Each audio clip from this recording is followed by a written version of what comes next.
Number 13, Hellraiser. Hellraiser was released in 1987, based on the novel A Hellbound Heart by Clive Barker. Clive Barker also directed the film. Hellraiser is one of the more interesting horror films that I've seen. The plot involves a man who's named Frank Cotton solving a puzzle box which unleashes the sadomasochist demons known as the Cenobites. The Cenobites drag him to hell where they torture him. Frank's brother Larry and his wife Julia move into the house where Frank died. Larry gets a cut on his hand and spills some blood in the attic, which revives Frank in a pretty disgusting scene.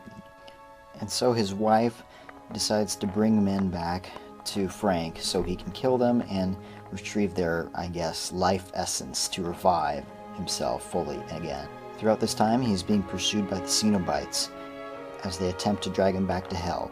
This is certainly a very odd horror film, but it's definitely very good and effective with what it does. It has some great gore sequences, good suspense, and decent writing. The character Pinhead, who is the mascot of the Hellraiser franchise and later the main antagonist, actually doesn't have a large part in this film. He is the lead Cenobite, however, and he does say most of the lines.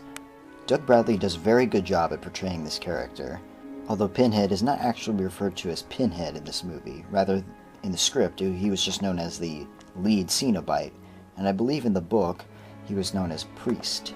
Clive Barker never intended for the character to be called Pinhead. It was just a nickname that stuck. Although this is a good movie, it does get flawed in some ways, as sometimes the acting is really trippy. And as the movie progresses, the VFX starting getting cheesier and cheesier. But overall, this is a very good movie and I would recommend it.